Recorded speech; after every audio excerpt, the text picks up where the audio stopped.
Vous pouvez commencer votre présentation. أعوذ بالله السميع العليم من الشيطان الرجيم بسم الله الرحمن الرحيم أما بعد السلام عليكم ورحمة الله وبركاته. Berdoa Allah Subhanahu wa Ta'ala nous a permis d'être ici avec vous. Nous sommes aujourd'hui avec notre papa, des éminents conférenciers connus de tous, partout, Inch'Allah. Aujourd'hui, nous allons être entretenus sur le thème d'Islam, un vrai facteur de l'unité. Il nous suggère de prendre le point noté, c'est seulement important, surtout pour vous qui êtes ici dans le zaman. Sans prendre assez de temps, on va passer la parole à notre papa.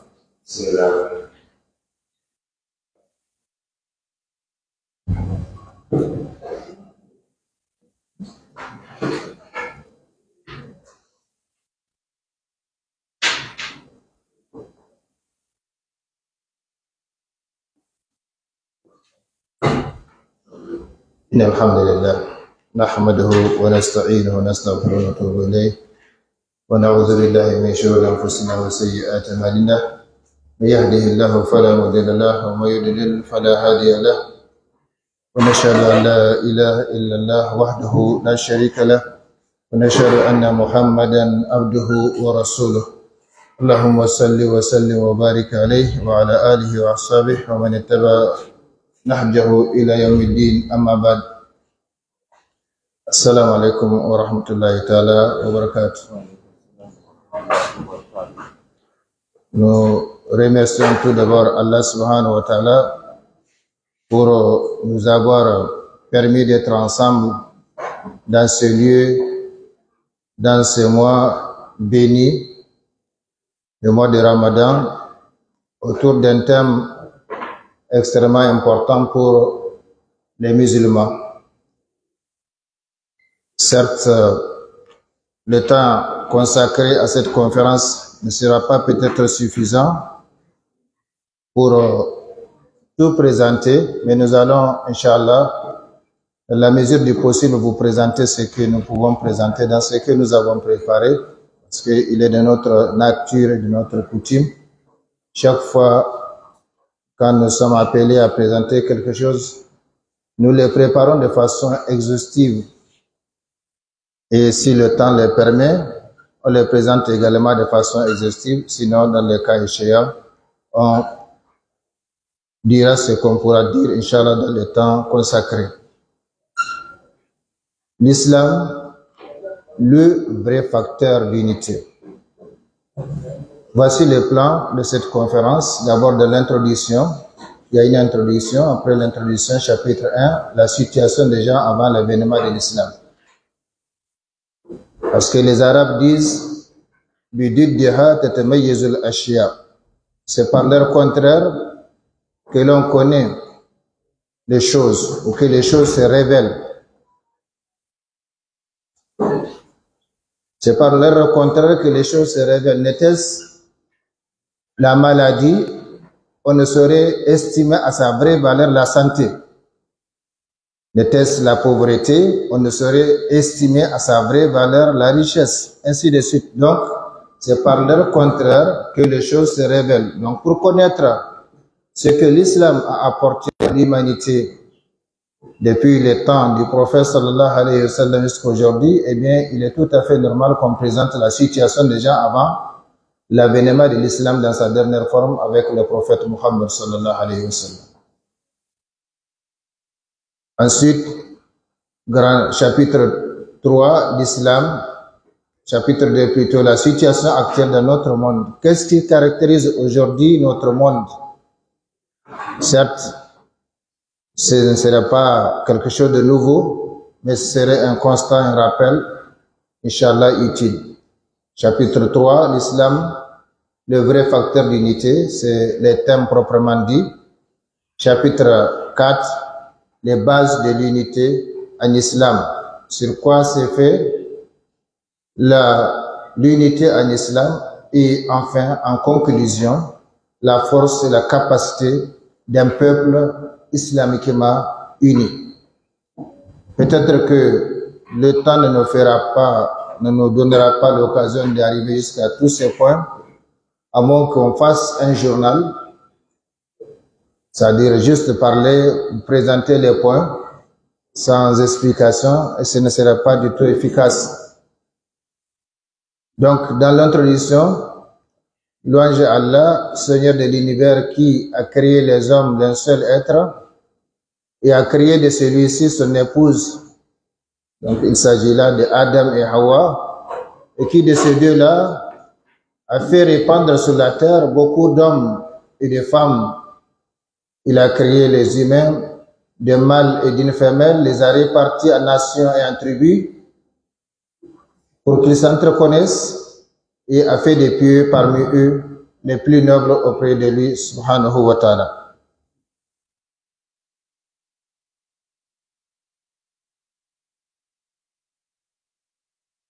Que la prière et le salut d'Allah, que la prière et le salut d'Allah soit sur la meilleure de ses créatures, notre prophète et guide, Muhammad sallallahu alayhi wa sallam, sur sa sainte famille et ses fidèles compagnons. Chers frères et sœurs en islam, chers filles et fils, excusez-moi.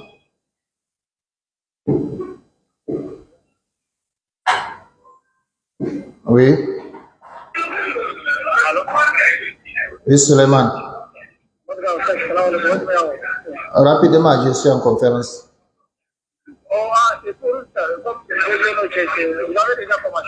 Oui, à 17h, on a commencé.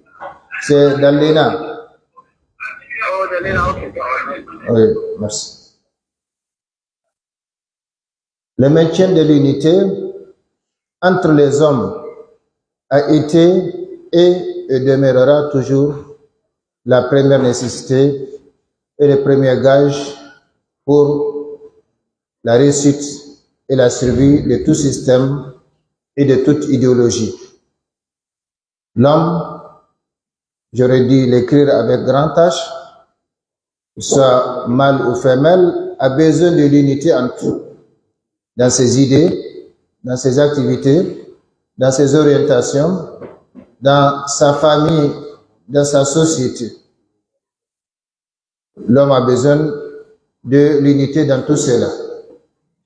Je voudrais préciser que nous partageons cette conférence avec les abonnés à notre page, la page officielle de Cheikh Bourema sur Facebook. Et donc, ils nous suivent comme vous suivez cette conférence. Si quelqu'un peut nous aider à faire tourner. Le maintien de l'unité a ainsi préoccupé, vous pouvez vous éloigner comme vous voulez, il y a un microphone qui relie les deux. Le maintien de l'unité a ainsi préoccupé et continuera de préoccuper les hommes sur tous les plans et à tous les niveaux. Niveau individuel, local, régional, national et international. Combien d'encre a-t-elle fait couler dans le monde? Combien de moyens ont été mobilisés? Combien de biens ont été utilisés? Combien d'organisations nationales et internationales ont été créées? Combien de réunions ont été tenues? Combien de lois ont été légiférées? Et combien de facteurs et critères ont été considérés et établis ça et là de par le monde, en vue donc de faire régner l'unité entre les hommes et entre les peuples. Cependant, l'humanité ne cesse de vivre encore les affres de la division, de la séparation et de la désintégration, tant au niveau national qu'international. L'unité entre les individus serait-elle alors un mythe ou un idéal inaccessible? Si tous les moyens, tous les n'ont pas concrétisé ou aboutir à cette unité, alors on peut se poser la question, est-ce donc un mythe ou bien un idéal qu'on ne veut pas donc atteindre? Sinon, sur quelle base serait-elle possible? Et pourquoi les facteurs pris en considération, pris en compte n'ont pas jusqu'ici abouti à cette base? Les questions, en l'occurrence, est-il possible de trouver un facteur apte à unir les valeurs, à unir les vertus, les pensées, les sentiments de tous les hommes? C'est la première question. Deuxième question, est-il possible d'avoir un système social qui unit toute la population mondiale et qui satisfait dans le même temps tous leurs désirs et leurs besoins? Deuxième question. Troisième question, est-il possible de trouver un système politique apte à unir les objectifs et les intérêts du monde entier, de sorte qu'il n'y ait plus de contradiction ni division entre les hommes? Troisième question. Et la dernière question, est-il possible d'unifier les besoins de tous les hommes malgré la diversité de leur lieu de naissance, malgré la diversité de leur race, malgré la diversité de leurs couleurs, de leurs habitudes et coutumes? Voilà donc 4 questions qui se dégagent du constat qu'on a fait. Si on peut répondre par l'affirmative à une seule question parmi ces 4 questions, on peut conclure alors qu'il est possible de réaliser l'unité entre les hommes. Si à une seule parmi les 4 questions posées, on peut répondre par l'affirmative, eh bien nous pouvons dire que il est possible de réaliser l'unité entre les hommes. Alors quel sera le système qui y parviendra et quelles seront les bases sur lesquelles il se fondera? Avant de montrer que l'islam est le seul système capable de répondre à ces questions, voyons très brièvement la situation qui prévalait dans la péninsule arabique avant l'avènement de l'islam. Comme je l'avais dit, le dit de Hatat Maïz la Shia, c'est par leur contraire que les choses se révèlent. Donc pour connaître ce que l'islam a apporté à l'époque du prophète sallallahu alayhi wa sallam, eh bien il faut connaître la situation qui prévalait dans cet endroit ou à cette époque. Ce qui nous amène au chapitre 1, la situation déjà avant l'avènement de l'islam. Au 6e siècle après Jésus-Christ, les gens vivaient et partageaient dans la quasi-anarchie sur tous les plans, sans exception. Ainsi, sur le plan social, la dépravation morale avait atteint son sommet, les âmes et les consciences étaient imbues du mal et s'y complaisaient sans retenue. La prostitution volontaire ou forcée était généralisée et répandue partout. La vie quotidienne était marquée et caractérisée par les vices moraux et les fléaux sociaux très graves, entre autres le mensonge, la trahison, la consommation de l'alcool, la rupture des liens de parenté, l'assassinat des filles ou l'enterrement des filles vivantes, l'humiliation de la femme, le non-respect de la vie humaine et que sais-je encore. Sur le plan économique, une poignée d'hommes riches s'étaient accaparé le monopole commercial et imposé leur volonté économique à la société. L'usure était pratiquée et consommée par tout le monde. La société était divisée économiquement en deux classes. Une classe des riches qui vit sur les dos de la classe des pauvres. Sur le plan politique, le chaos était à son comble. Il n'y avait en effet aucune loi pour réglementer les affaires des hommes. Seule la loi de la jungle prévalait. Les plus forts détruisaient les plus faibles par tous les moyens qui étaient à leur portée. Bon, je vois que les gens, machallah, regardent seulement et lisent peut-être avec moi ou écoutent directement, alors qu'une conférence, c'est un cours, c'est une leçon. Peut-être que vous aurez besoin de revoir ou de réviser ou de citer quelque chose que vous aurez entendu ici, mais nous savons très bien que la tête ne peut pas tout retenir. Ce n'est pas pour rien qu'on oblige les élèves et étudiants à mener à l'école cahier et stylo pour noter, parce que la tête ne peut pas tout retenir. Donc une conférence aussi, c'est un cours, c'est une leçon. Et nous savons en islam que le premier ordre descendu du Coran, c'est Iqra, lis, et qui dit lecture dit recherche du savoir. Et Allah a juré par la plume, donc Allah a juré par la plume pour montrer que la plume c'est un instrument sacré qu'il faut utiliser partout pour pouvoir donc s'instruire et surtout se rappeler ce dont on a besoin. Alors, continuons la situation sur le plan politique de la société avant l'avènement de l'islam. Des hommes détruisaient d'autres, des tribus ravageaient d'autres et certains royaumes envahissaient d'autres, le plus souvent pour des futilités. Et si vous regardez cette peinture de la société anti-islamique, vous allez certainement faire un lien parallèle avec ce que nous vivons aujourd'hui. Sur le plan culturel, les gens s'étaient attachés aux traditions ancestrales et se refusaient à toute ouverture extérieure en vue d'échanger ou d'emprunter ce qu'il y avait de positif chez les autres.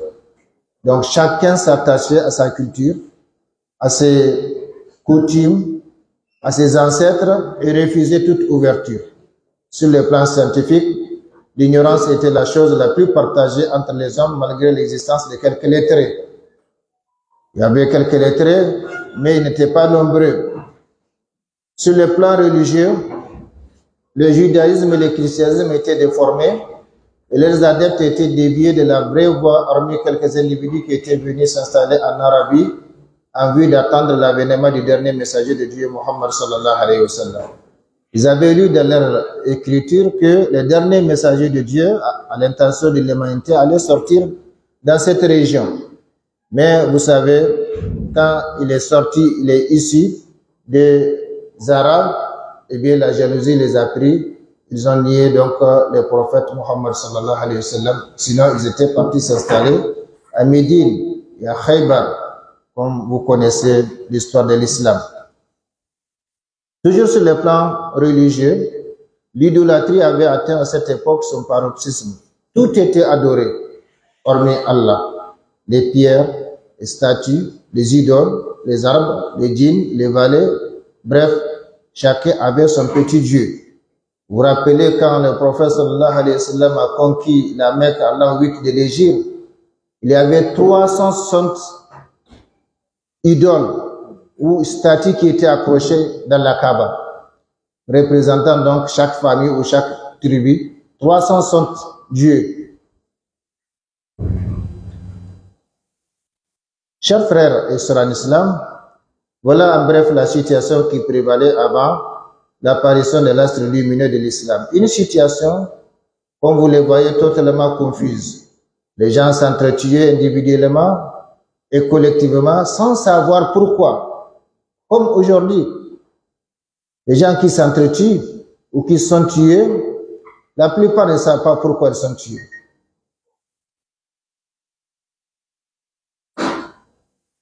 Avec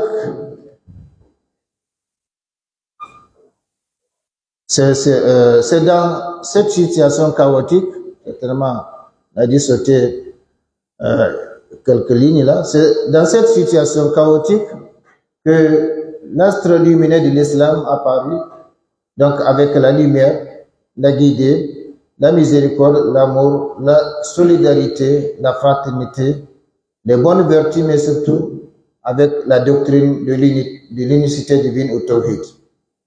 La péninsule arabique se transforma du coup et acquis un droit de cité et s'est mis à propager dans le monde cette nouvelle miséricorde divine. Le prophète sallallahu alayhi wa sallam, à l'espace de 23 ans, il a transformé même pas la péninsule arabique mais le monde entier. La Oumma islamique fut ainsi la meilleure communauté que connut l'humanité, comme Allah subhanahu wa ta'ala en témoigne: kuntum khayra ummatin ukhrijat linnas ta'muruna bil ma'ruf wa tanhauna 'anil munkar wa tu'minuna billah.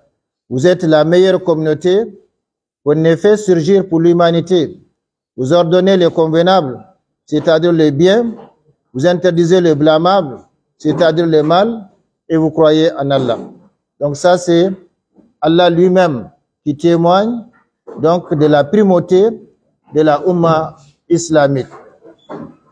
Chers frères et sœurs en islam, cependant, il y a 15 siècles de cela, nous sommes aujourd'hui en 1443, donc 15 siècles qui nous séparent de l'époque du prophète sallallahu alayhi wa sallam et de ses compagnons.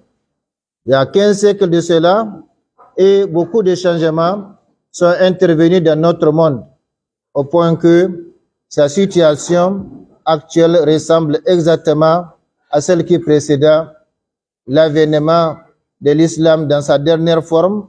Ceci nous amène à notre deuxième chapitre, à savoir la situation actuelle dans notre monde. La situation actuelle dans notre monde. Alors, malgré la conservation, comme bien fidèle, de toutes les sources de cette miséricorde divine, à savoir le noble Coran et la tradition prophétique, les gens ont tendance à vivre aujourd'hui, une fois de plus, une période anti-islamique à l'image de celle qui précéda l'islam. Et comme je l'ai dit, je ne vous apprends rien, c'est même une situation que nous vivons tous d'une façon ou d'une autre. La jahiliya de notre temps est caractérisée surtout par des épreuves qui menacent les hommes sur le plan social, économique, politique, culturel et religieux. Il n'y a pas un seul plan sur lequel on peut dire alhamdulillah, que ce soit au niveau national, au niveau régional ou au niveau international.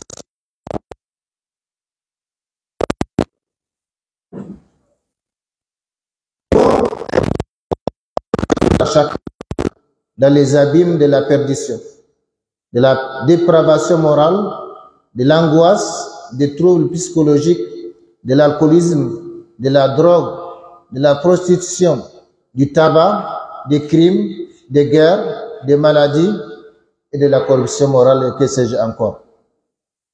Jamais le monde n'a connu une crise morale comme celle d'aujourd'hui, une crise qui se manifeste sur tous les plans et à tous les niveaux. Tout le monde est conscient des dangers qui menacent la planète entière. Les problèmes politiques, les problèmes sociaux, les problèmes économiques, les problèmes d'éducation, les problèmes de santé, les problèmes de l'environnement, les problèmes du terrorisme, le réchauffement de la terre, le surarmement, et vous pouvez continuer la liste. Ce sont les problèmes que nous vivons aujourd'hui et personne n'est épargné. Les bonnes vertus ont tendance à céder la place aux vices. Les liens conjugaux se détériorent et se brisent. Les liens de parenté n'ont plus leur caractère sacré.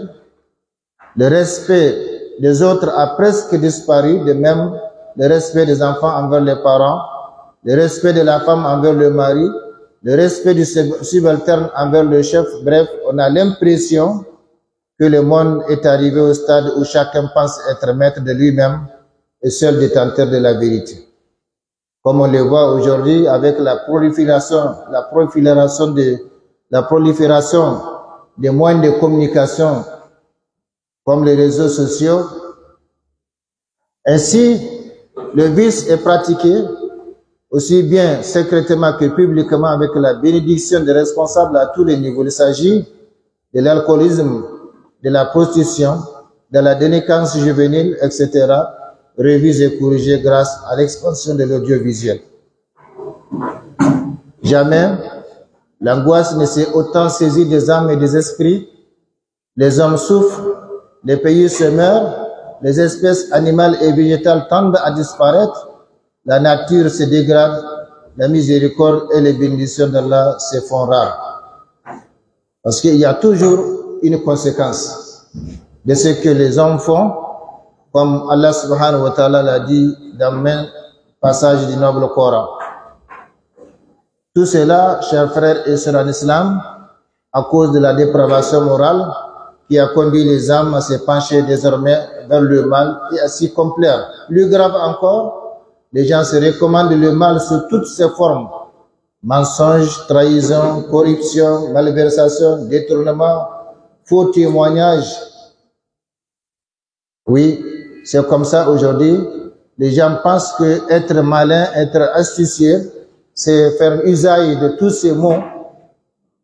Nous ne pouvons que dire, comme a dit André Malraux, lorsque le système de valeurs s'écroule, l'homme ne retrouve qu'une chose, son corps, c'est-à-dire le domaine de ce qui est physique, donc la drogue, le sexe et la violence, qui deviennent alors des substituts naturels à la disparition de Dieu. Aujourd'hui, même ceux qui professent la ilaha illallah Muhammadur Rasulullah, il suffit d'un petit test pour savoir qu'en réalité, ce que professe leur langue est bien différent de ce que renferme leur cœur. Allah subhanahu wa ta'ala nous fasse miséricorde. Chers frères et sœurs en islam, chacun de nous est donc conscient de cela, puisque victime. Jamais le vide angoissant des âmes ne se fait sentir comme aujourd'hui.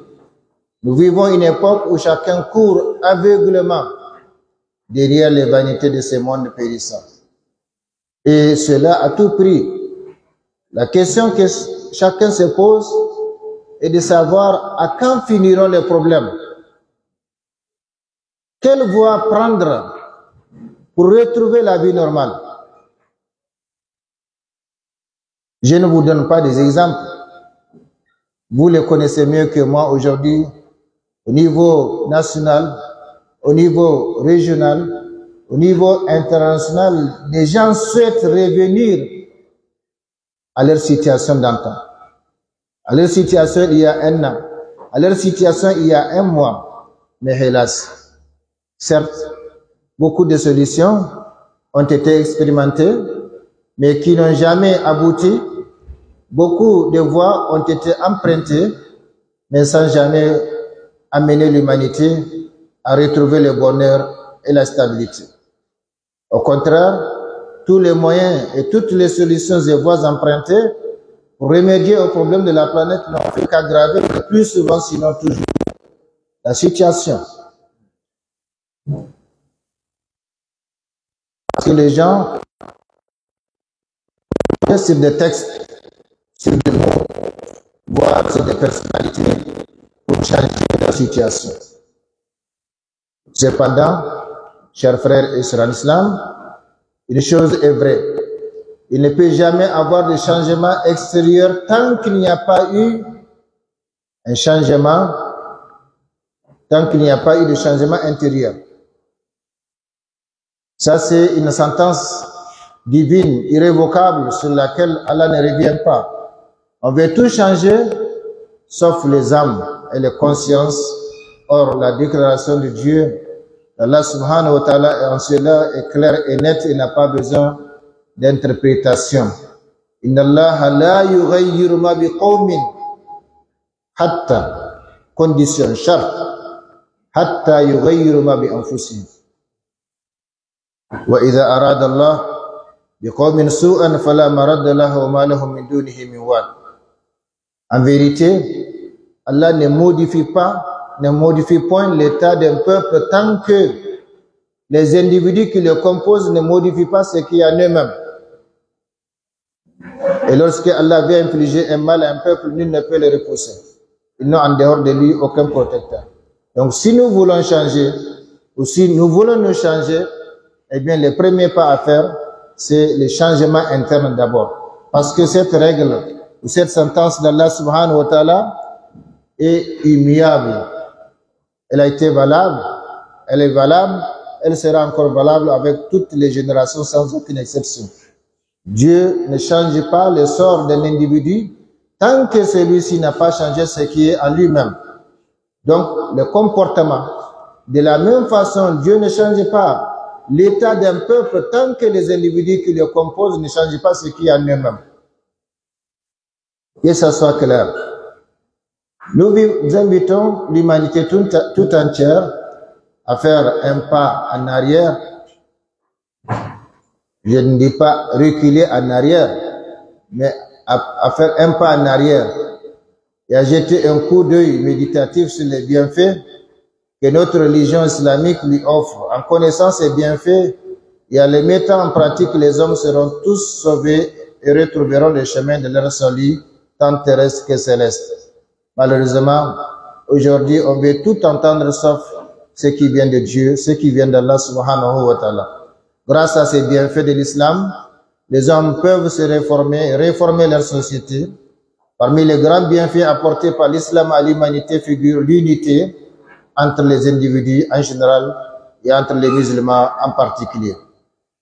Allah le Très-Haut a en effet uni les musulmans autour de l'islam, en dépit de la différence de leur nationalité, en dépit de la différence de leur couleur, en dépit de la différence de leur pays, de leur langue, de leurs coutumes. Comme nous allons le voir, Inch'Allah, si le temps le permettra, ainsi leur Seigneur Allah est unique, leur prophète Muhammad sallallahu alayhi wa sallam est unique, leur livre, le noble Coran, est unique, leur Qibla, direction duquel la Kaaba, est unique, leurs adorations sont les mêmes. Ceci nous amène, chers frères et sœurs en islam, au chapitre suivant. Chapitre 3, l'islam, le vrai facteur de l'unité. Je voudrais faire ici une parenthèse pour mettre en évidence le raisonnement du noble Coran et de la Sunna dans l'appel à l'unité. Comme vous le voyez, je ne commente pas, parce que si je commente, le temps ne sera pas suffisant pour présenter tous les points que nous avons préparés. Même ici, sans commentaire, ce ne sera pas possible peut-être de tout finir. Allah le Très-Haut nous dit a dit d'abord à ses messagers, Ya ayyuhur rusul, kulu min at-tayyibat wa'malu salihan, inni bima ta'malun alim, wa inna hadhihi ummatukum ummatan wahida wa ana rabbukum fa'budun. Fattaqun. Ya ayyuhar rusul, kulu min at-tayyibat wa'malu salihan, inni bima ta'malun alim, inna hadhihi ummatukum ummatan wahida. Ça c'est la parole d'Allah subhanahu wa ta'ala adressée à tous les messagers. Il y a eu 124 000 prophètes et 313 messagers. Un messager, c'est celui qui vient avec une constitution de la part d'Allah subhanahu wa ta'ala, un livre comme le Coran, comme l'évangile, la Torah. Tandis qu'un prophète, c'est quelqu'un à qui Allah a inspiré, a révélé, mais sans lui donner une constitution à transmettre aux gens. Aux messagers, mangez de bonnes et licites nourritures et faites du bien, car je sais parfaitement ce que vous faites. Cette communauté, la vôtre, est une seule communauté, tandis que je suis votre Seigneur. Craignez-moi donc. Le prophète sallallahu alayhi wa sallam, lors de l'Isra al-Mi'raj, donc l'ascension, à Beit al-Maqdis, a dirigé les prophètes, tous les prophètes, les messagers d'Allah subhanahu wa ta'ala dans la prière. Donc, c'est la seule communauté parce que le Créateur est le même et le Révélateur est le même. Puis Allah subhanahu wa ta'ala dit à son dernier messager Muhammad sallallahu alayhi wa sallam, wa yuridu ayakhda'uka, parlant des mécréants, fa inna hasbaka Allah huwa alladhi ayyadaka bi nasrihi wa bil mu'minin wa allafa bayna qulubikum law anfaqta ma fil ardi jami'an ma allafta bainahum ma allafta bayna qulubihim walakin Allah allafa bainahum innahu azizun hakim. Ça, c'est une sentence que les candidats aux différents postes, que ce soit des postes politiques ou des magistratures suprêmes, en tant que musulmans, ne doivent jamais oublier.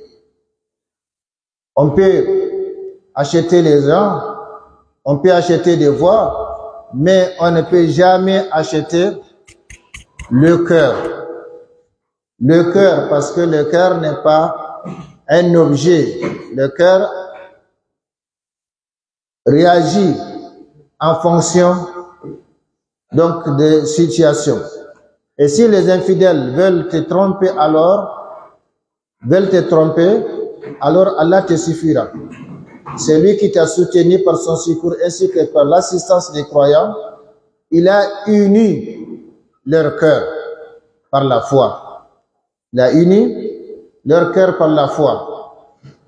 Aurais-tu dépensé tout ce qui est sur terre, pas seulement des millions ou des milliards ou des matériels, aurais-tu dépensé tout ce qui est sur terre, et vous pouvez imaginer tout ce qui est sur terre comme richesse, tu n'aurais pu unir leur cœur.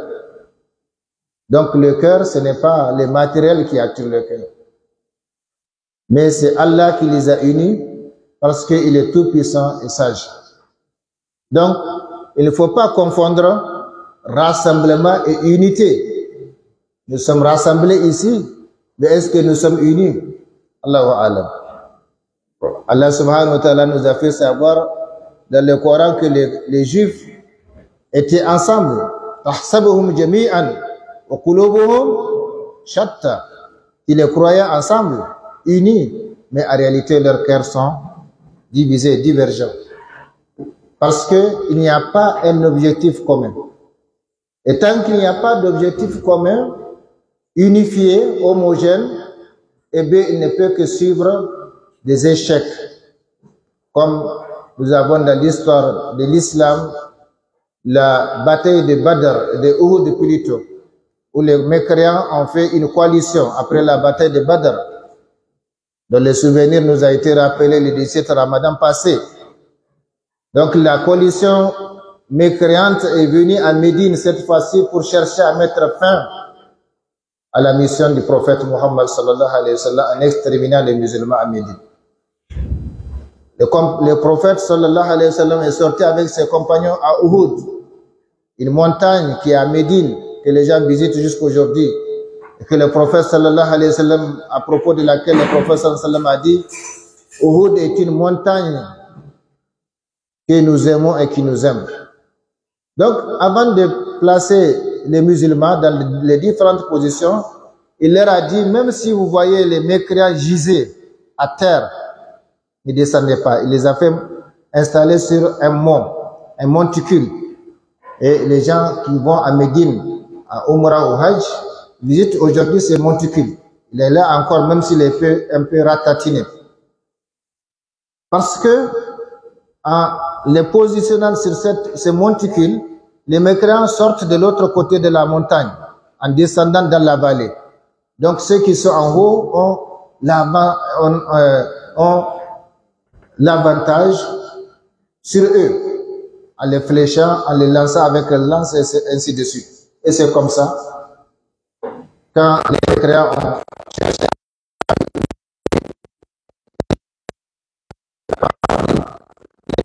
à positionner.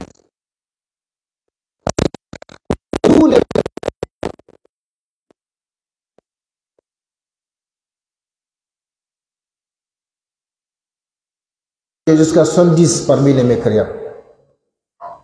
Et à ce moment, quand tout était à terre, il y a parmi les musulmans les hypocrites. un qui a crié « Descendez, descendez !» et ramassez le butin. Malgré la consigne donnée par le prophète sallallahu alayhi wa sallam. Et les gens ont oublié cette consigne du prophète sallallahu alayhi wa sallam. Et ils sont descendus. Khalid ibn Walid, Saifullah, était encore mécréant. Et il était resté en arrière avec la troupe mécréante restante. Et quand il a vu les musulmans descendre du Montikil, il a compris la tactique. Il a fait signe à ces gens. Ils ont continué, ils sont montés sur le Montikil et ils ont fait des massacres.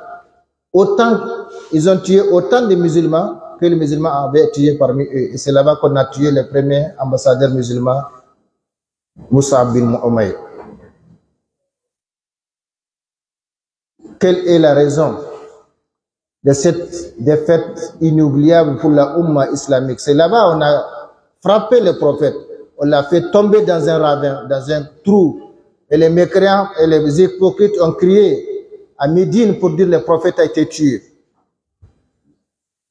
Quelle est la raison? Vous connaissez la raison? L'objectif n'est pas homogène. Les gens sont sortis avec les prophètes. Les purs, les plus purs des purs, les plus pieux des pieux, les plus sincères des sincères. Mais ça n'a pas profité parce que l'objectif n'est pas homogène. Allah nous dit minkum man yuridu dunya wa minkum man yuridu al-akhirah. C'est tout. Il y a parmi vous ceux qui visent ce bas monde à travers le combat et il y a parmi vous ceux qui visent l'au-delà. C'est cet objectif hétérogène, divisé, divergent qui a causé cette défaite inoubliable avec la meilleure créature Muhammad sallallahu alayhi wa sallam. Que dire de nous autres aujourd'hui? Tout projet dans lequel les gens ne sont pas unis, l'objectif n'est pas unifié, eh bien c'est un échec. Tôt ou tard, qu'Allah nous fasse comprendre. Aurais-tu des pensées?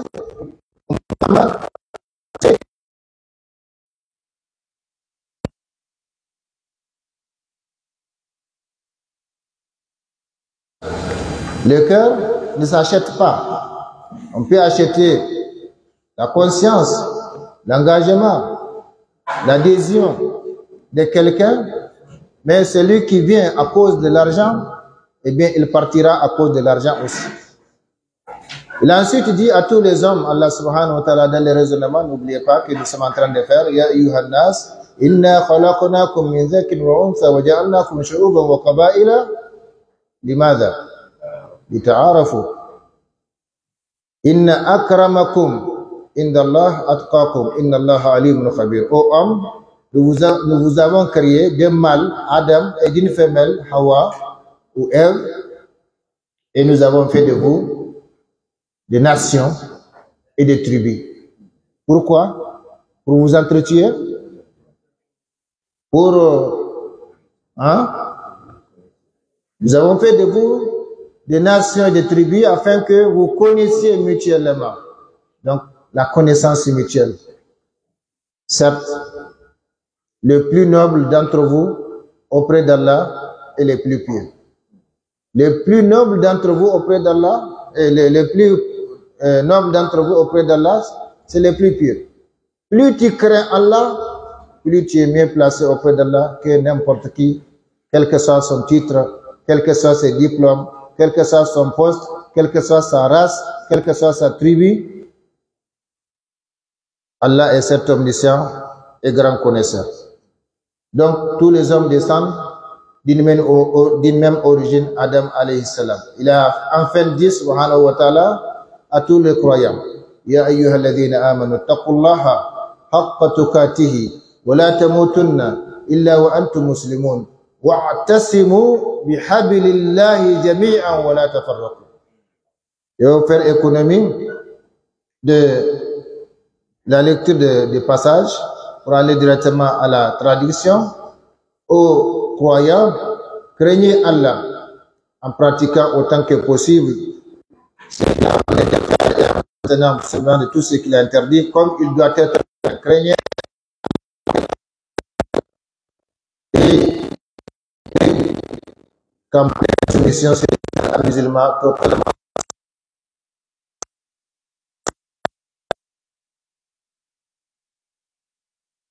d'Allah subhanahu wa ta'ala et ne soyez pas divisés. Cramponnez-vous. Wa'tasimu fil amr, c'est un impératif, c'est un ordre, comme prier, jeûner, accomplissez le hajj, la umrah, c'est un ordre. Et l'ordre d'Allah doit être obéi. De la même façon, wala tafarraqu, c'est un ordre, et ne vous divisez pas. Donc pourquoi aujourd'hui les gens ont pris ce qu'ils veulent de l'islam et refusent le reste? Donc, et ne soyez pas divisés. C'est un autre ordre aussi. Rappelez-vous les bienfaits d'Allah sur vous. Lorsque vous étiez ennemis, c'est lui qui réconcilia vos cœurs. Toujours les cœurs. Toujours les cœurs. Par le corps. Puis par son bienfait, vous êtes devenus frères, c'est-à-dire en islam. Et alors que vous étiez au bord d'un abîme de feu, c'est lui qui vous en a sauvé. Ainsi, Allah vous montre ces ayats afin que vous soyez bien guidés.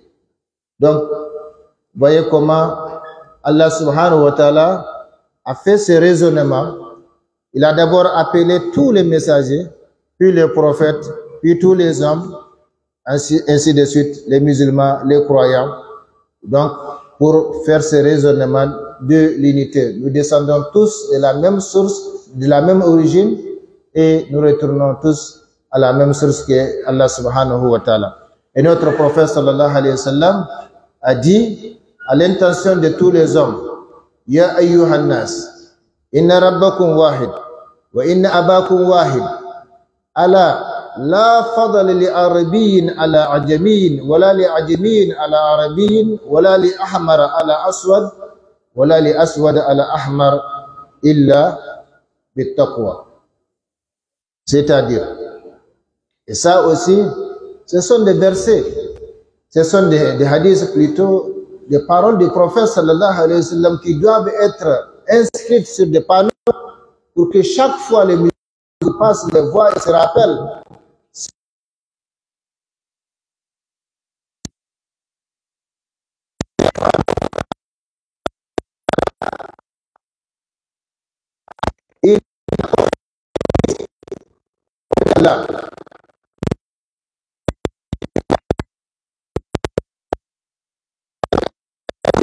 Non-arabe, ni pour un non-arabe sur un arabe, ni pour un blanc sur un noir, ni pour un noir sur un blanc, hormis par la piété. Inna akramakum indallahi atqakum.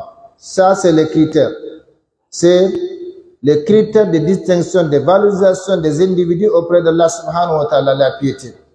Et cette piété-là, c'est ce qui nous fait gagner ici-bas et dans l'au-delà.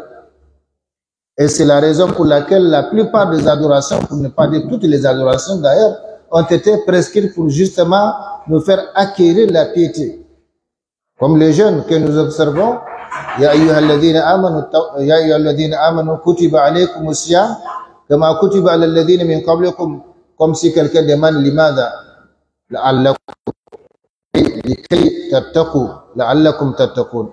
Aux croyants, on vous a prescrit le jeûne comme on l'a prescrit à ceux d'avant vous. Pourquoi? Pour que vous puissiez donc avoir la piété.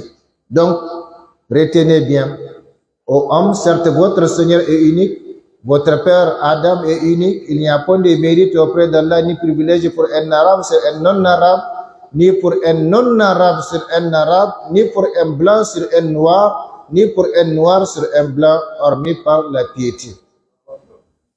Donc, ne vous sous-estimez jamais. Regardez et considérez votre place auprès d'Allah subhanahu wa ta'ala qui vous a créé, qui vous entretient la vie et qui, si il vient à reprendre cette vie, personne ne peut faire autrement. Puis le prophète sallallahu alayhi wa sallam ajouta, Inna Allah azza wa jal adhaba ankum abiyyat al-jahiliya wa faqraha bil aba الناس بنو آدم وآدم من تراب مؤمن تقي وفاجر شقي أي منهم مؤمن تقي وفاجر شقي la yahtiyanna aqwamun yaftakhiruna birrijal innama hum faham min faham jahannam aw liyakunanna ahwana ala Allah min al-ja'lan allati tadfa'u an-natna bi unufiha. Qu'est-ce que le prophète sallallahu alayhi wa sallam nous dit ici? Certes, Allah, le Très-Haut, vous a aboli l'orgueil et l'obscurantisme de l'anté-islam, donc de l'époque avant l'islam, ainsi que la gloire et la fierté dues à la lignée, la famille, la tribu, le clan, la race. Les hommes sont tous d'Adam, et Adam est de la terre. Certains sont croyants et pieux, et d'autres sont pervers et malheureux. Ce n'est pas fini. Le prophète sallallahu alayhi wa sallam dit que les gens cessent de se vanter de certains d'autres et de s'enorgueillir, car ceux-ci ne sont que du charbon parmi les charbons de l'enfer. S'ils ne cessent de les faire, ils deviendront plus vils auprès d'Allah que les scarabées qui poussent l'ordure avec leur nez. Quelle vilaine comparaison. Donc, les gens sont tous unis, tous égaux. Il a dit, enfin, il a ensuite dit à l'intention de chaque croyant, innal mu'mina lil mu'min kal bunyan yashaddu ba'duhu ba'dan. Certes, les croyants et les croyants, comme les parties d'un édifice qui se soutiennent et se renforcent mutuellement. Dans cette pièce, vous avez 4 murs. S'il n'y a pas un seul côté qui tient, les autres ne vont pas tenir. Donc c'est comme ça les musulmans, le croyant. Il est soutenu par son frère et il le soutient également. Il a enfin dit à l'intention de tous les croyants, مثل المؤمنين في توادهم وتراحمهم وتعاطفهم مثل الجسد إذا اشتكى منه عضو تداعى له سائر الجسد بالحمى والسعر أو كما قال صلى الله عليه وسلم. C'est-à-dire l'exemple des croyants dans leur amour réciproque, dans leur miséricorde et dans leur sympathie réciproque est comme un seul corps.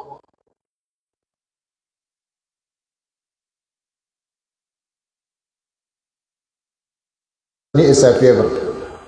Quel est l'homme dont, si sa main souffre, le reste du corps ne partage pas cette souffrance? Et c'est comme ça que le prophète sallallahu alayhi wa sallam nous donne donc l'image parfaite de cette umma. Malheureusement, où sont les musulmans aujourd'hui par rapport à tous ces enseignements? Enfin, il est dit dans une tradition islamique très populaire, ce n'est pas un hadith, tous les hommes sont égaux comme les dents d'un peigne. Si les dents d'un peigne ne sont pas égales, eh bien, on ne peut pas s'en servir pour se peigner. Et c'est comme ça, les hommes sont tous égaux comme les dents du peigne. Le prophète sallallahu alayhi wa sallam, chers frères et sœurs en islam, a effectivement réussi, par la volonté d'Allah, à instituer entre les croyants de la Mecque et ceux de Médine, et aussi entre les croyants du monde, jusqu'à la fin des temps, une fraternité islamique exemplaire qui est restée et qui restera encore plus forte que la fraternité de sang en dehors de l'islam. Vous allez comprendre pourquoi le prophète sallallahu alayhi wa sallam vous montre directement comment l'islam est apte à réaliser l'unité entre les hommes, tant sur le plan national qu'international, malgré la diversité de leur lieu de naissance, malgré la diversité de leur race, malgré la diversité de leur couleur, de leur langue, de leurs habitudes et coutumes. Ça, c'est l'islam. Ne confondez pas l'islam et musulman. L'islam, c'est dans les livres, dans les Corans, dans les hadiths du prophète sallallahu alayhi wa sallam, et les musulmans, c'est nous. Et c'est pourquoi Roger Garaudy, quand il a embrassé l'islam, il a remercié Allah subhanahu wa ta'ala en disant, je remercie Allah pour avoir connu l'islam avant les musulmans. Oui, parce qu'aujourd'hui, si on se réfère aux musulmans, eh bien, on ne connaîtra pas l'islam. Nous parlons de l'islam en tant que religion, révélé par Dieu à l'intention de toute l'humanité afin qu'elle puisse réaliser le bonheur tant terrestre que céleste en suivant de cette religion.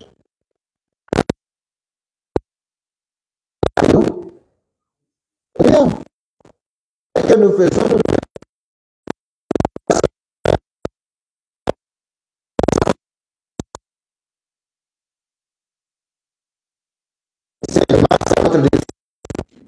donc Allah ne veut que les gens soient conscients dès maintenant et pour toujours de la différence entre l'islam et le comportement des musulmans. Si ces derniers sont divisés aujourd'hui, c'est parce qu'ils se sont éloignés des sources et des bases qui leur permettent de s'unir. Ce qui va suivre comme base ou fondement de cette unité s'adresse à tous ceux qui sont soucieux de l'unité entre les hommes et entre le peuple. En se soumettant à ces principes et en invitant les autres à s'y soumettre, le monde entier pourra vivre dans la fraternité et l'union comme au temps du prophète Mohammed sallallahu alayhi wa sallam et à celui de ses successeurs bien guidés. Mais nous ne perdons pas l'espoir, même si cela peut s'avérer difficile aujourd'hui pour beaucoup de musulmans. Il faut signaler que l'islam n'a réellement souffert de la division qu'après l'abolition du califat islamique en 1924 en Turquie, sous le règne de Kemal Atatürk. C'était depuis lors que les musulmans étaient divisés physiquement, la division des corps, et répartis dans de petites entités géographiques et politiques, incapables de faire régner l'unité en leur sein respectif, a fortiori entre elles. Aujourd'hui, le monde musulman compte beaucoup de pays, rien que l'OCI, l'organisation de la conférence ou de la coopération, le nom a été changé depuis un certain temps, compte plus de 57 pays ou 57 pays. Mais quel est leur poids dans le monde? Leur poids par rapport aux autres pays, aux autres puissances. Et chaque entité islamique, au lieu d'adapter son contexte politique et social à l'islam, a fini par le contraire, c'est-à-dire l'adaptation de l'islam à son contexte socio-politique. Au point qu'aujourd'hui on parle l'islam de France, l'islam du Niger, l'islam du Sénégal, l'islam de ceci, l'islam de cela, alors que l'islam est un et indivisible. Inna dina indallah al-islam, de tout temps, en tout lieu, la religion auprès d'Allah, c'est l'islam. Et aujourd'hui, cette division de corps est aggravée par la division de cœur à laquelle s'ajoute l'ignorance aberrante et flagrante de l'islam de la part de la majorité des musulmans. Comme je l'ai dit aujourd'hui, il suffit d'un petit test pour savoir qu'en réalité, nous ne sommes pas vraiment donc sur la voie comme Allah subhanahu wa ta'ala l'a vu et comme le prophète sallallahu alayhi wa sallam l'a prêché.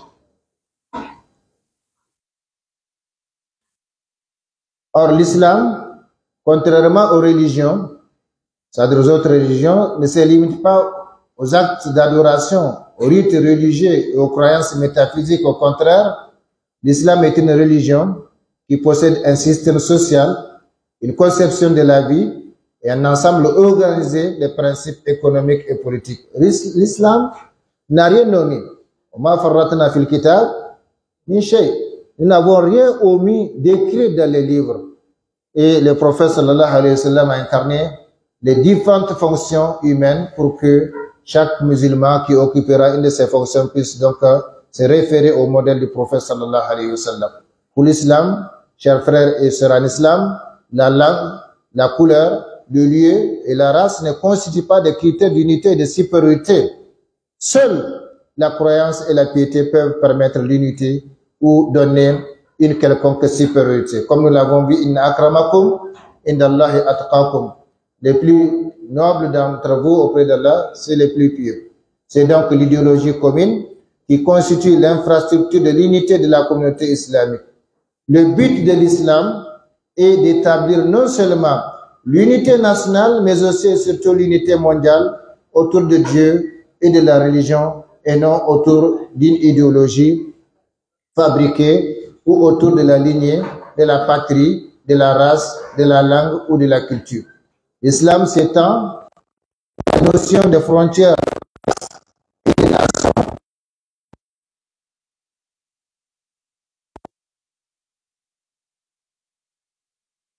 Mais ne les prend pas de distinction ou d'unité. Il considère Moïse tous comme étant des prophètes envoyés à l'humanité tout entière et attendent des autres peuples qu'ils reconnaissent le Coran comme les derniers livres et guides de Dieu à l'intention de l'humanité. Mohammed comme le dernier messager de Dieu pour tous les hommes et la Sainte Kaaba comme la première mosquée du monde, le centre du monde et la Qibla comme orientation des musulmans. L'islam déclare que tous les musulmans sur terre sont égaux, comme nous venons de les voir. Ils sont égaux, ils sont solidaires, ils sont frères. Innamal mu'minuna ikhwa. Les croyants ne sont rien que des frères. Celui qui comprend l'arabe comprend l'utilisation de ces termes. La restriction innamal mu'minuna. Donc les croyants ne sont que des frères. Ils sont attachés les uns aux autres comme les membres des mêmes corps ou les dents d'un peigne, et tous les peuples islamiques, arabes, persans, turcs, afghans, indiens, africains, qu'ils soient blancs, noirs ou jaunes, sont liés par la foi. Et quand vous allez au Hajj ou à la Moura, vous allez rencontrer le monde entier, le monde musulman, donc les musulmans venus du monde musulman, de partout, et ça symbolise cette unité, surtout le jour d'Arafat. C'est pourquoi l'islam, dès son avènement, changea la structure sociopolitique de la société arabe anti-islamique de la Mecque, qui considérait la tribu, la race et la langue comme fondement de supériorité ou d'infériorité. Nous venons de voir qu'il n'y a pas de supériorité pour un arabe, pour un non-arabe, ni pour un non-arabe pour un arabe. Donc, l'islam a changé cette conception tribale de la société anti-islamique. Cette conception tribale fut aussitôt remplacée par la devise de la ilaha illallah. La ilaha illallah Muhammad Rasulullah. Cette devise remplaça et devra remplacer toujours tous les liens de sang, tous les liens de terre, tous les liens de la langue par le seul lien de la foi. Donc nous avons vu que Allah subhanahu wa ta'ala a uni les musulmans de par le monde malgré la diversité de leur couleur, de leur langue, de leur appartenance. Il les a unis au sein de l'islam.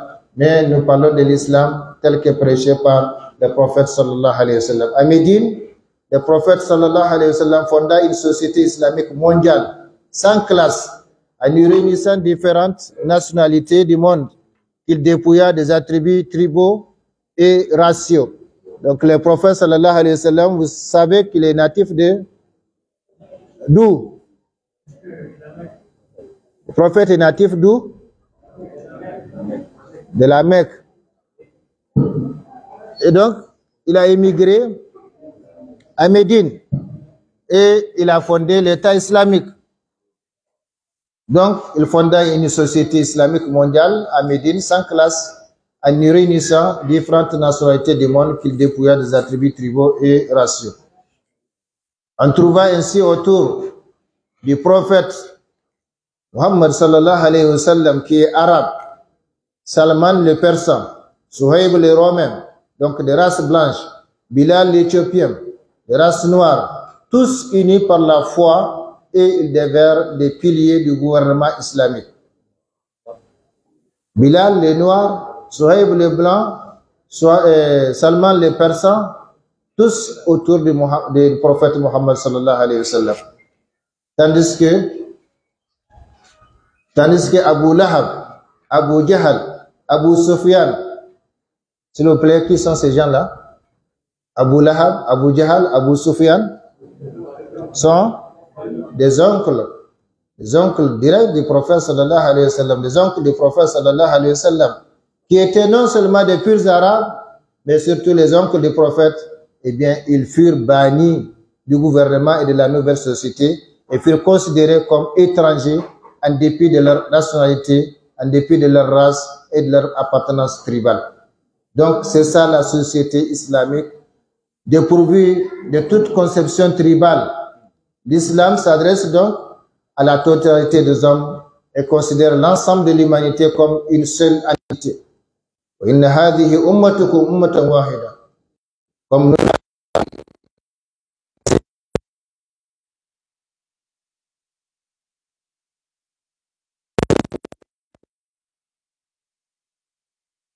pays arabes, ni pour les pays africains, l'islam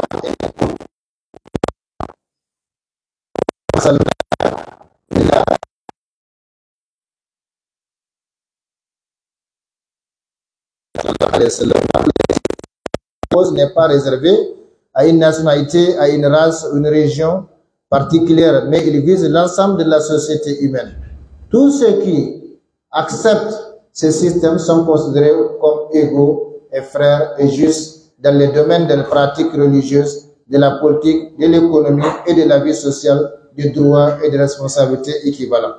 Si aujourd'hui un mécréant embrasse l'islam, tout de suite il devient un frère à tous les musulmans du monde, sans aucune exception, et jouit des mêmes droits et des mêmes devoirs donc vis-à-vis de la Oumma islamique.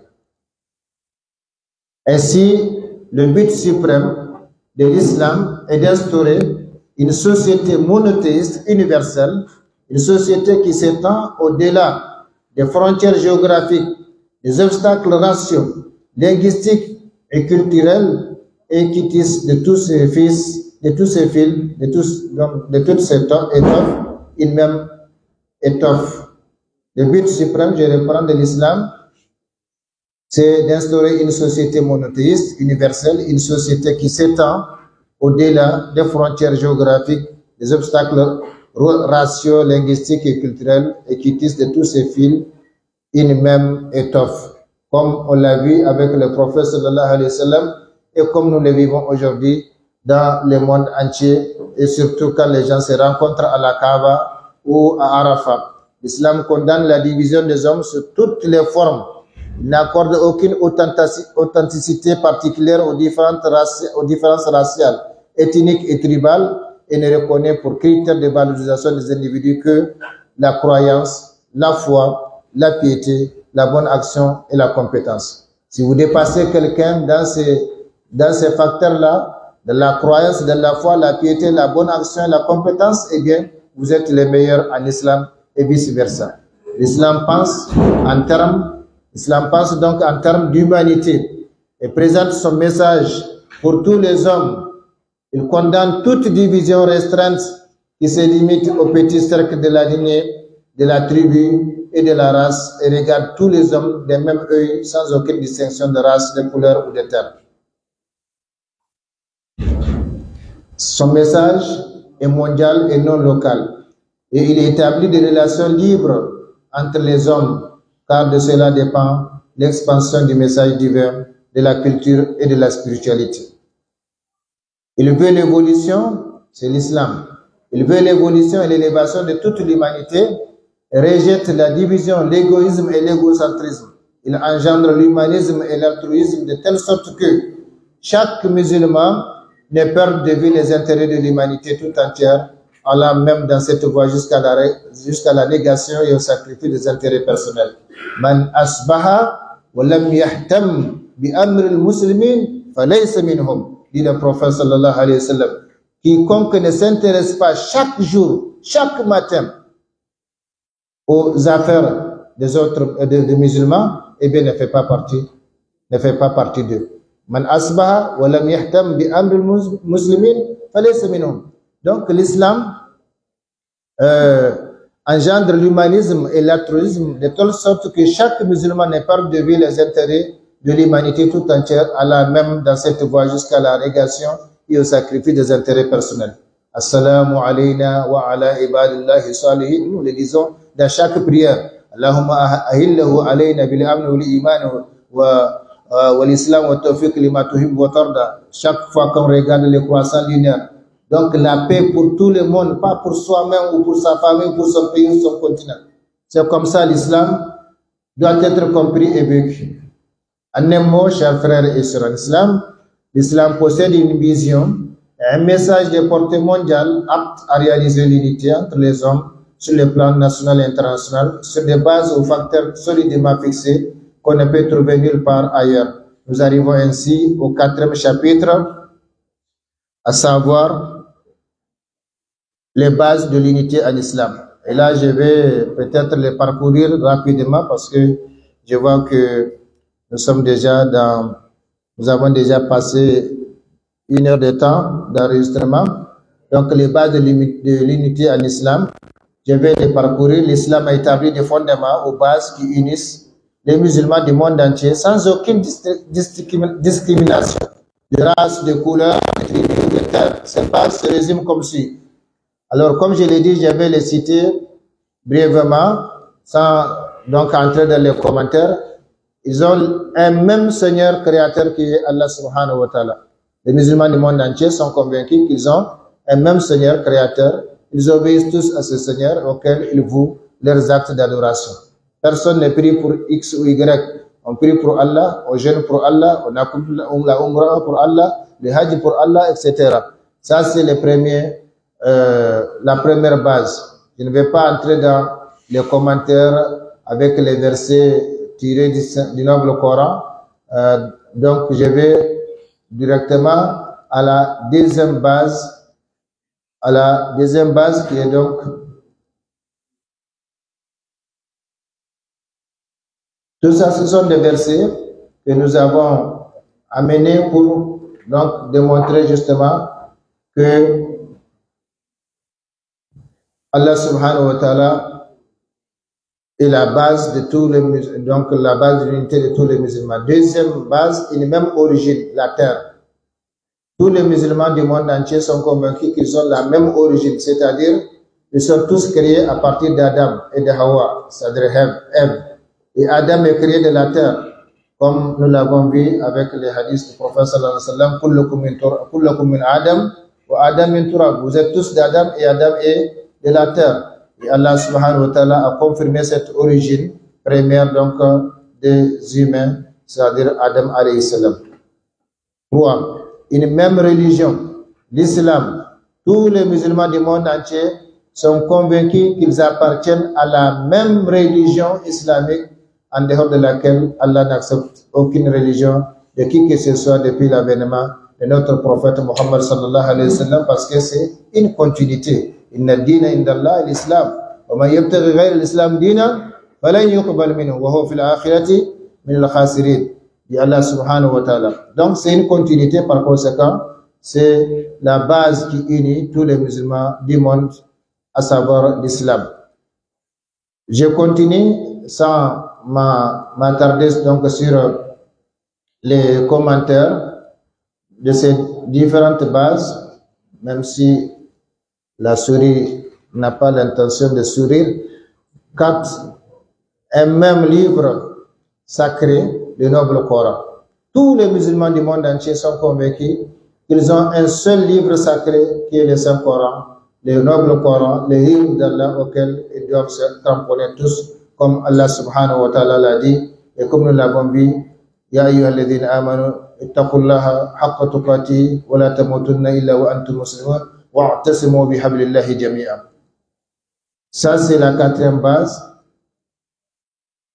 Je continue sans m'arrêter donc sur les commentaires pour pouvoir finir, Inch'Allah, dans les temps impartis. 5e base, un même messager, Muhammad sallallahu alayhi wa sallam. Le prophète sallallahu alayhi wa sallam a dit Amin, Amin, Amin jusqu'à 3 fois les compagnons, sans que les compagnons voient à qui il répond ou à qui il parle. Ils ont dit, mais à qui tu réponds au messager d'Allah? Il dit, c'est Jibril qui est venu. Et il a invoqué, il a fait 3 invocations. Il a dit 3 invocations. Il a dit qu'Allah ne pardonne pas à celui qui est parvenu au Ramadan et qui n'a pas donc profité pour être pardonné. Et j'ai dit Amin. Allah ne pardonne pas ou que périsse celui qui a trouvé en vie ses deux parents ou l'un d'entre eux qui n'a pas profité pour entrer au paradis. Donc par son obéissance à ses parents. Et j'ai dit Amin. Et la troisième invocation, que périsse celui en présence de qui on a mentionné mon nom et qui n'a pas prié sur moi. Et c'est pourquoi si on dit Muhammad, on doit dire Sallallahu alayhi wa sallam. C'est la créature la plus aimée, la meilleure créature, et c'est la créature que nous devons aimer plus que nous-mêmes, plus que nos parents, nos enfants, comme il l'a dit à Omar bin Khattab.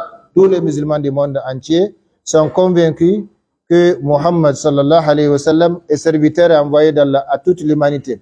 Donc c'est bien un prophète dont le père est connu, dont la mère est connue, dont la naissance est connue.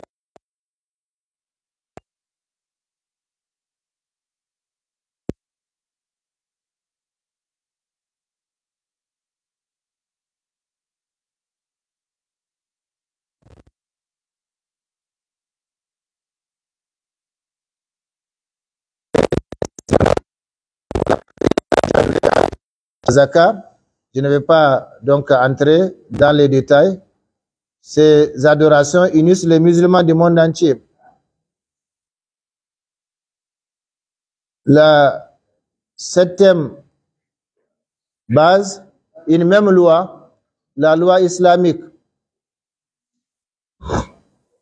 Tous les musulmans du monde partagent la même loi, donc les mêmes droits et les mêmes devoirs. Ils sont tous égaux devant la loi d'Allah sans distinction aucune.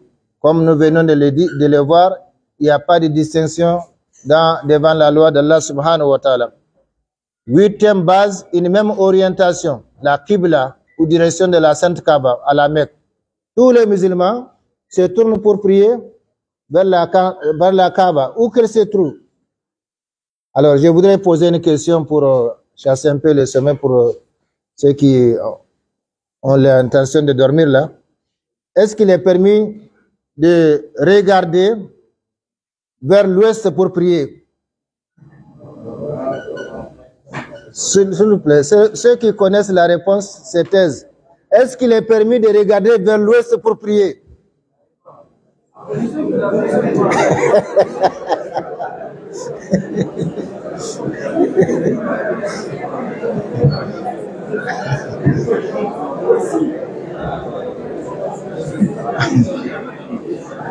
Vous ne répondez pas à ma question. C'est quand une question est posée sous la forme de est-ce que c'est oui ou non? Oui. Oui ou non? Oui. Pourquoi? Parce que ça dépend. Ici, par exemple, puisque finalement, si nous sommes leaders, on peut dire que l'équipe, c'est-à-dire la direction de la prière, c'est vers l'est. Oui. Mais au contraire, si on est par exemple à Maka, mais si nous sommes de l'autre côté. Donc nous prions, nous regardons vers encore. Tout à fait. Vous avez entendu sa réponse? Nous regardons vers l'est pour prier parce que nous sommes à l'ouest de la Kaaba. Les prophètes regardaient vers où pour prier? À Médine. Les prophètes regardaient vers où pour prier? Oui, vers la Kaaba, ça c'est le fils. Mais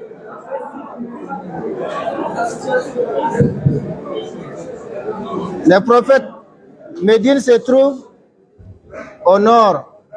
Au nord, Médine se trouve au nord de la Mecque. Donc les prophètes regardaient vers le sud. Huitième base pour terminer, parce qu'on m'a fait savoir qu'il reste 15 minutes pour le temps consacré. On m'a demandé aussi de parler, oui, c'est dans les 15 minutes là aussi. Donc, une même orientation, la Qibla ou direction de la Sainte Kaaba à la Mecque, quel que soit leur emplacement géographique, les musulmans du monde entier se tournent tous vers la Qibla ou direction de la Sainte Kaaba à la Mecque au cours de leur prière. Donc, aucune prière ne sera acceptée sans, en tout cas, tant qu'il y a la possibilité de s'orienter vers la Qibla. Une même finalité, de même qu'ils ont la même origine, ils ont la même finalité qui est le retour à Allah et l'entrée au paradis par la volonté et la grâce de celui-ci. Et c'est pourquoi le musulman n'est pas n'importe qui, il travaille. Donc, c'est quelqu'un qui a une vie recto verso. Ce n'est pas seulement ce bas monde, mais c'est à la fois ce bas monde et l'au-delà. Imal li dunyaka ka'annaka ta'ishu abadan wa amal li akhiratika ka'annaka tamutu ghadan. Travaille pour ce bas monde comme si tu devrais vivre éternellement et travaille pour l'au-delà comme si tu devrais mourir demain. Donc, on n'oublie jamais cette finalité qui est commune à tous les musulmans. 10e base, une même langue de culte qui est l'arabe. Et l'arabe, ce n'est pas... Nous n'apprenons pas l'arabe parce que c'est la langue des Arabes, mais nous apprenons l'arabe parce que c'est la langue des gens du paradis, c'est la langue des musulmans, c'est la langue du culte, donc en islam, et surtout la langue de notre prophète, Muhammad sallallahu alayhi wa sallam, que nous aimons au-dessus de toutes choses. 11e et dernière base, une même histoire, l'histoire. Voilà des bases et assurer la cohésion entre tous les musulmans du monde sans distinction aucune. Il reste à voir à présent la capacité d'un peuple islamique. Ce sera l'objet de notre conclusion. Donc, en conclusion, la force et la capacité d'un peuple islamiquement uni.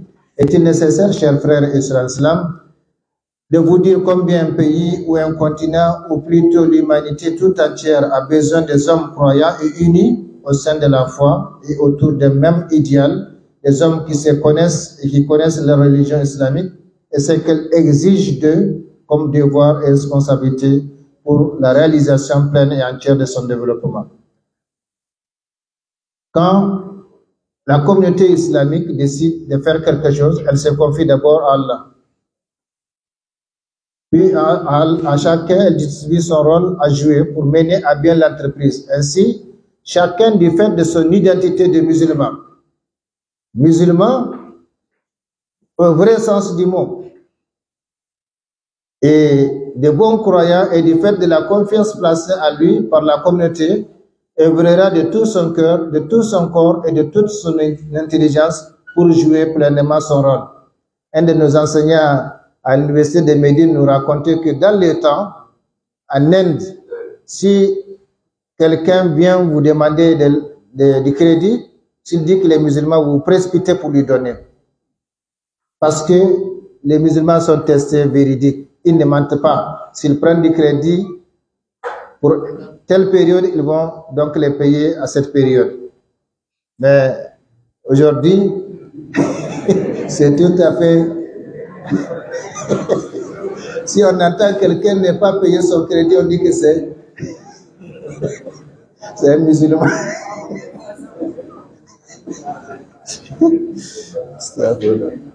Les valeurs, le système des valeurs, c'est complètement inversé. Quand chaque membre aura accompli pleinement, loyalement et honnêtement la mission qui lui a été assignée, on peut conclure que la communauté a sans doute atteint son but. Les membres d'une communauté islamique sont unis par une corde dont le bout est confié à Allah. Nous avons sauté cela où le prophète a dit que ce Coran est une corde dont un bout est entre vos mains et l'autre dans la main d'Allah subhanahu wa ta'ala. Donc c'est un gilet de sauvetage pour l'humanité. Donc une corde dont le bout est confié à Allah, les très hauts, qui les tire et les guide dans toutes les affaires de leur vie. Ils se confient toujours à Allah subhanahu wa ta'ala pour ce qu'ils font. C'est à cette corde qu'Allah exalté soit-il a ordonné aux croyants de s'attacher tous sans division, comme nous l'avons vu, et accrochez-vous, cramponnez-vous tous au habl, donc à la corde d'Allah, c'est-à-dire au Saint-Coran, et ne soyez pas divisés. Et le prophète sallallahu alayhi wa sallam a dit, ce Coran est une corde dont un bout est entre vos mains et l'autre dans la main d'Allah. Puisqu'ils forment une seule communauté, les musulmans partagent entre eux la même vie, le même combat et les mêmes bonheurs. Nul ne se distingue des autres. ni par sa richesse, ni par sa pauvreté, ni par son savoir, ni par son ignorance. Au temps du prophète sallallahu alayhi wa sallam, si quelqu'un vient de la mosquée, n'était-ce le fait que le prophète soit assis devant les compagnons, il ne peut pas les distinguer. Et vous avez l'histoire d'Abou Bakr et le prophète sallallahu alayhi wa sallam, quand ils ont émigré à Médine, quand les gens sont sortis les accueillir, ils ne pouvaient pas distinguer qui est le prophète, parce qu'il n'y a pas de signe distinctif sur le prophète sallallahu alayhi wa sallam qui les distingue donc par rapport à Abou Bakr. Donc c'est comme ça, nul ne se distingue des autres ni par sa richesse, ni par sa pauvreté, ni par son savoir, ni par son ignorance. Tous se sentent comme un, puisque marchant avec un même pied et travaillant avec une même main. Comme ils sont tirés et guidés par Allah, ils acceptent tous les mêmes devoirs, les mêmes droits et œuvrent ensemble pour construire leur bonheur sur terre et de la vie future. Ils savent qu'ils appartiennent tous, l'univers y compris, à Allah, créateur sans modèle préétabli de toutes choses et à qui tout fera retour sans aucun doute.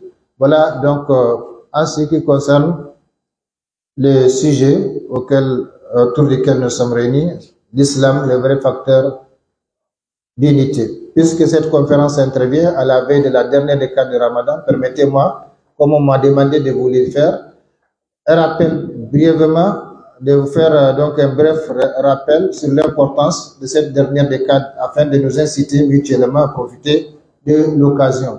Alors là aussi, je pense que je vais... Il reste combien de minutes? Et aussi même 5 minutes. D'accord. Alors, chers frères et sœurs islam, la dernière décade de Ramadan, et par la grâce d'Allah subhanahu wa ta'ala, on pense qu'on est les premiers à commencer le jeûne, tandis qu'il y a d'autres qui sont aujourd'hui à la 19e journée, donc c'est cette nuit qui va être la 20e, mais nous, on commence la dernière décade de cette nuit, Inch'Allah. Donc, la dernière décade de Ramadan s'annonce avec ses bienfaits, ses grandes récompenses, ses grâces et avantages indénombrables et ses privilèges et particularités. Parmi les particularités de cette dernière décade de Ramadan, il y a le fait que le prophète sallallahu alayhi wa sallam avait l'habitude d'exceller ou de doubler d'efforts au maximum au cours de cette dernière décade de Ramadan, plus qu'il ne le faisait durant les autres jours de Ramadan. Donc, nous avons l'excellent modèle à suivre dans le cas du messager. Quand la dernière décade vient, le prophète sallallahu alayhi wa sallam avait l'habitude de serrer sa ceinture, de veiller la nuit et de réveiller sa famille pour s'adonner ensemble aux différentes sortes d'adoration telles que la prière, la lecture du noble Coran, les dhikrs, au rappel d'Allah, l'invocation, etc. La mosquée du prophète est adossée à sa maison. Donc ne vous étonnez pas qu'il réveille sa famille parce que sa mosquée est adossée à la maison. Par conséquent, il réveille sa famille et ça montre que les gens dorment un peu et puis on se réveille pour donc adorer Allah subhanahu wa ta'ala jusqu'au matin. Tout ceci montre l'importance et les mérites de cette dernière décade de Ramadan. C'est en effet une occasion de vie, un butin pour celui qu'Allah subhanahu wa ta'ala conforme à faire de bonnes actions. C'est pourquoi il ne convient pas aux croyants intelligents, soucieux de son devenir, de laisser cette occasion passer sans en profiter, lui et sa famille. Ce n'est que quelques nuits comptées, au cours desquelles il se peut que le serviteur trouve un bienfait d'Allah qui lui procurera le bonheur terrestre et céleste.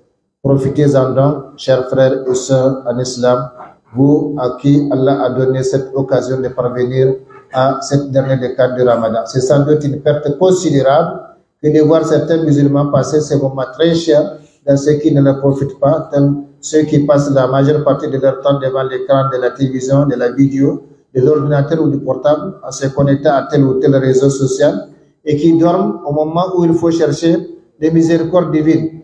Ça, c'est œuvre de Satan.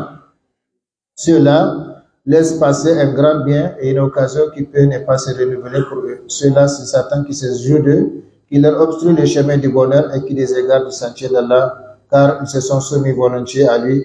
Comme Allah subhanahu wa ta'ala l'a dit, il n'y a pas donc de pouvoir, le Satan n'a pas de pouvoir sur les serviteurs d'Allah subhanahu wa ta'ala, et je ne vais pas entrer dans ces détails. Parmi les particularités de cette dernière décade, il y a le fait que le prophète sallallahu alayhi wa sallam avait l'habitude de faire la retraite spirituelle à la mosquée.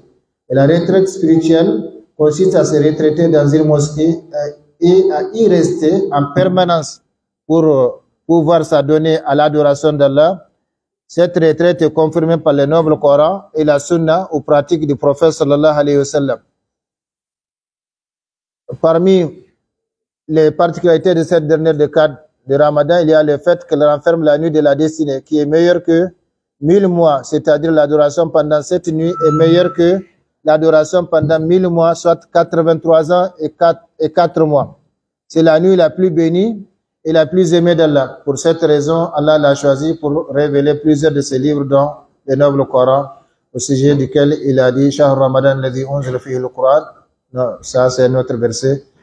Inna anzalnahu fi laylatil qadr, donc la sourate 97, mais je ne vais pas m'appesantir. Ainsi, la nuit de la destinée est une nuit de paix, de salut, de sérénité morale, de douceur, de miséricorde et de bienveillance divine à l'égard des serviteurs. À cause de son importance, les anges descendent par ordre et permission de leur Seigneur pour toute affaire parlant donc de sa bénédiction. Allah subhanahu wa ta'ala a dit, là aussi je ne vais pas entrer dans les détails, je vais passer pour donc toute affaire en cours et à venir est arrêtée pendant cette nuit. Cela veut dire qu'Allah subhanahu wa ta'ala fait connaître aux anges, scribes, tout ce qui va se passer au cours de l'année concernant les richesses des gens, leurs termes finaux, ce qui leur arrivera de bien ou de mal, bref, tous les ordres sagement décidés par Allah subhanahu wa ta'ala seront portés à la connaissance des anges durant cette nuit bénie pour qu'ils les exécutent au fur et à mesure que le temps passe. Et c'est la raison pour laquelle il n'est pas vraiment recommandé de dormir pendant qu'on ne sait pas ce qui est en train d'être mijoté contre soi. Il a été rapporté plusieurs hadiths du prophète sallallahu alayhi wa sallam concernant la nuit exacte de Laylatul Qadr. Le reste de ces hadiths qu'elle a eu lieu une des nuits suivantes, la 21e, la 23e, la 25e, la 27e ou la dernière nuit de Ramadan. Cela est fait par le récit de la mère Aïcha, l'épouse préférée du messager d'Allah et la gardienne intègre de ses secrets et traditions prophétiques. Allah subhanahu wa ta'ala soit satisfait d'elle. Elle dit, le messager d'Allah sallallahu alayhi wa sallam avait l'habitude de se retrancher à la mosquée dans la dernière décade du Ramadan en disant taharraw laylatul qadr fil ashr al-akhir min Ramadan muttafaqun alayh. Cherchez laylatul qadr dans les nuits impaires de cette dernière décade du Ramadan, hadith authentique. Alors, on sait qu'il n'y a qu'un seul Ramadan. Je vais terminer. On sait qu'il n'y a qu'un seul Ramadan par an. Par conséquent, une seule Laylatul Qadr. Or, la 27e nuit, dans un endroit peut-être la 28e ou la 26e. Par exemple, aujourd'hui, cette année, entre le Niger et certains pays comme le Sénégal, je ne sais pas. Hein? Donc, la 27e va être 26e ailleurs ou 28e ailleurs. Par conséquent, il ne faut pas se fier au fait que Laylatul Qadr a lieu le 27. Le prophète sallallahu alayhi wa sallam lui-même a donné l'exemple pragmatique de la recherche de Laylatul Qadr. Donc, comme on le voit entre les différents pays musulmans, l'attitude on ne peut plus meilleure consiste donc à chercher la nuit de la destinée dans toutes les 10 dernières nuits, car les nuits impaires chez les uns sont les nuits paires chez les autres et vice versa. Si vous avez, la tombola n'est pas permise en islam, à moins qu'elle soit gratuite. Donc, si vous avez 10 tickets, et dans les 10 tickets, vous avez le gros lot, et vous avez la possibilité d'acheter ces 10 tickets, qu'est-ce que vous allez faire? Vous coupez tous les 10 tickets, de sorte, ainsi vous ne pouvez pas rater. Donc, c'est comme ça, il faut vivifier toutes les 10 dernières nuits. L'invocation à dire durant ces nuits-là, c'est Allahumma innaka afuun tuhibbul afwa fa'fu anni, ou bien Allahumma innaka afuun tuhibbul afwa fa'fu anna, ou bien Allahumma innaka afuun karimun tuhibbul afwa fa'fu anni fa'fu anna. Donc on peut la mettre au singulier comme au pluriel, et c'est comme ça, donc il faut faire constance dans cette prière que le prophète sallallahu alayhi wa sallam a enseigné à notre mère Aïcha radiallahu ta'ala anha. S'il y avait une invocation ou une adoration légiférée dans cette dernière décade, eh bien le prophète allait l'enseigner à la Ummah. Allahumma innaka afoun tuhibbul afwa fa'fu anna. Chers frères et sœurs, profitez de cette décade pour vous élever auprès de votre Seigneur. Ne la perdez pas, car son temps est cher et ses biens sont grands. Qu'Allah élève l'islam et les musulmans partout et qu'il les protège. Qu'il abaisse les ennemis de l'islam et qu'il les anéantisse. Ô Seigneur, rends ce pays, le Niger, tranquille et paisible, ainsi que les autres pays musulmans. Fais que la sécurité et la stabilité y règnent toujours. Protège et guide les dirigeants du monde musulman. Conforme-les à ce que tu aimes et agrées et assigne-leur un bon entourage qui les aide à faire le bien et à censurer le mal. Qu'Allah nous pardonne tous et nous conforme davantage à sa sainte volonté partout et toujours. Qu'Allah nous bénisse tous davantage et bénisse davantage notre cher pays du Niger et son peuple. Qu'Allah déverse sur l'humanité ses miséricordes et ses bénédictions. Sallallahu wa sallam ala nabiyyina Muhammad wa ala alihi wa ashabihi ajma'in. Subhana rabbika rabbil izzati amma yasifun. Wa salamun al mursalin. Walhamdulillahi rabbil alamin. Assalamu alaikum wa rahmatullahi wa barakatuh. Alaikum salam wa rahmatullahi wa barakatuh. S'il vous plaît, restez, c'est pas terminé, s'il vous plaît. Nous remercions notre cher papa, nous remercions le chef. Nous venons tous de suivre la conférence. Une de l'équipe, c'est une conférence, c'est un cours. J'espère que nous allons tous réfléchir, méditer sur 11 bases de l'unité que notre cher papa nous a énumérées. J'espère également que nous allons les accepter et passer à l'action pour créer l'unité. Donc, de le dire, le changement, c'est à nous de changer la situation dans laquelle nous sommes. Avant de passer la parole, nous allons d'abord appeler le SG, le LIENA, la CMO à l'endroit de ses frères et sœurs qui est là. Le SG où se représente. Salam alaikum, bonsoir chers camarades, chers frères musulmans.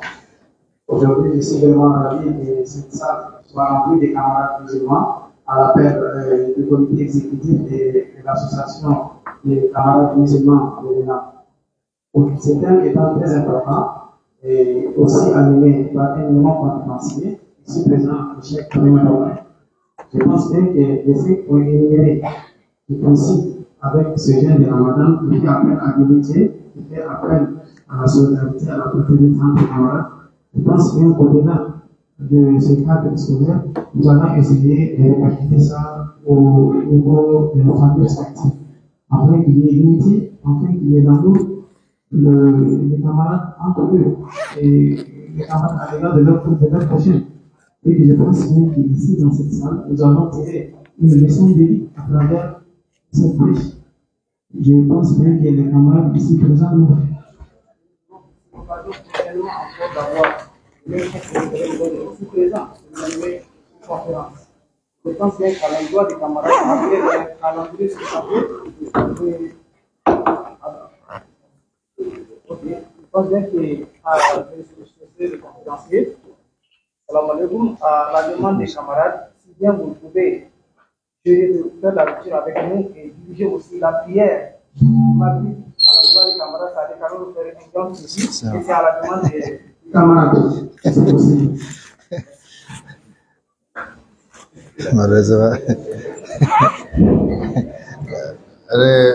Le prophète sallallahu alayhi wa sallam dit al-muslimuna ala shartihim ou bien al-muslimuna ala shurutihim. Donc les musulmans sont sur leurs principes, c'est-à-dire on s'est entendu déjà que je ne romprai pas ici. Donc je reste sur ma condition. Excusez-moi. Oui.